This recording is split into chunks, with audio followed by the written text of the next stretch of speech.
It has two parts. The first part of my question is, if there was one sentence that you could use to describe Toronto, what would that be? And also, what kind of ideas would you recommend, or what kind of ideas could agencies like Invest in Macedonia or others steal from Invest Toronto to kind of get the process going in Macedonia?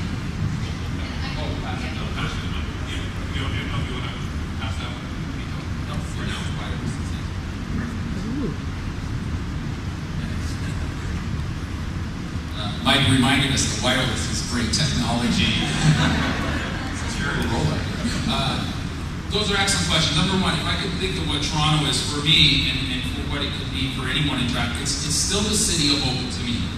Hope for your personal family, for a better life, and hope for your business. Where no matter where you come from in the world, you can bring what you have and still hope for a better life. And that's the essence of Toronto, I think.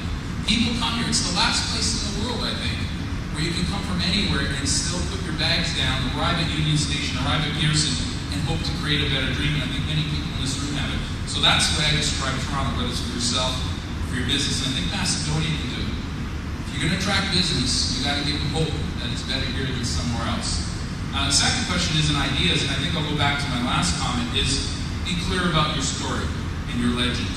And I'll take the example from Toronto. If you go around the world like I do, there's actually nothing bad about Toronto. There's not a legend yet. Part of it is really young.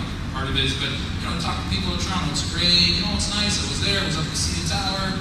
So for example, with the G20, what we're trying to do is get people to create a legend. So when they come here, we've gone out to the international press, we've gone down to Washington, we've been overseas, and we've had posted them here to make sure when they come here, when they go to Macedonia, or when they meet Macedonians around the world, that they're going to write more about the political system, or what's going on with the EU, or you join it, but they're going to write about the legend. So we're spending time identifying what the legend is, but getting other people to tell the story.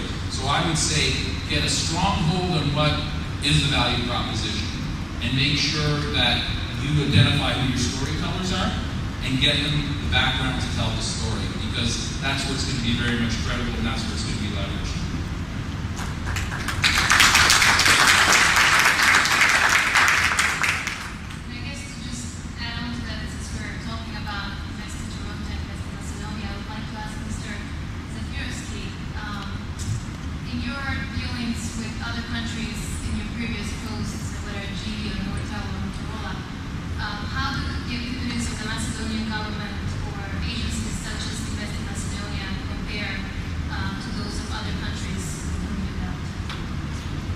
It's a great question.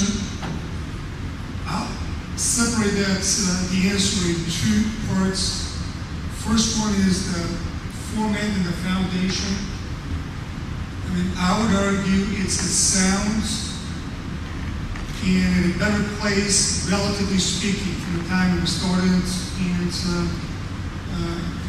was being implemented than any other country I've seen. I think part of it is that starting with the government, the current Prime Minister, and I think the openness from previous administrations was how to shorten the learning curve. And they're open to asking me, whether John Vito Sr., myself, John Jr., other people, what have you seen in Canada, the United States, or elsewhere? And I remember having a discussion with Victor Niso 2-3 years ago. I was very impressed with the Turkish minister that had the same responsibility as Victor. I was also very impressed with Singapore, Ireland. So I think there's an openness of how to shortcut the learning curve, if you will, and to have processes in place. So what I think you saw from Victor's presentation is, not to be derogatory, but I think this is there used to be a joke in Russia. So you pretend to pay us, and we pretend to work. So that mentality has been in Russia now for the last 6 or 7 decades, if you will. In many parts of Macedonia was the same. I'm not making enough, so I'm not going to work hard enough. As a result of it, that creates a vicious cycle. You bring the same Macedonians into Canada, the United States, people say, my goodness, he or she is the best worker we've ever seen. and also the youth. You know, I love speaking to youth all over the world, Destiny included. And there's a sense of a spirit at times. And part of the, I think the challenges that the government has, or people that would like to help the country, is to provide a balanced picture of what's possible. There's no utopia, but certainly continuing at a level of a low level of employment, a low level of expectations, will not allow Macedonia to be what I'm hoping to be average EU country by 2025. Victor, I know we're running a little bit over time, but if it's okay, maybe we can take another 15 minutes or so. Okay, I just have one more question before I get, and then we can open it to questions from the audience. This is actually a question for Mr. Vito. He was, he had mentioned that they had established Macedonia 2025. It was with a long-term view of it because it requires generational change. It takes a while to implement changes. Coming from such a prominent business family and obviously being a businessman yourself, all the things you mentioned, like independent judiciary, bureaucratic stability, coordination of customs and revenues, what do you think is the most important one? If you were to do business in Macedonia, would you say I would like to see the legal system move first, for example, or the financial system? What would be the first thing? I think the independent judiciary and the independent bureaucracy are probably the most crucial ones, because that's where the trust is established in a democratic, capitalistic society.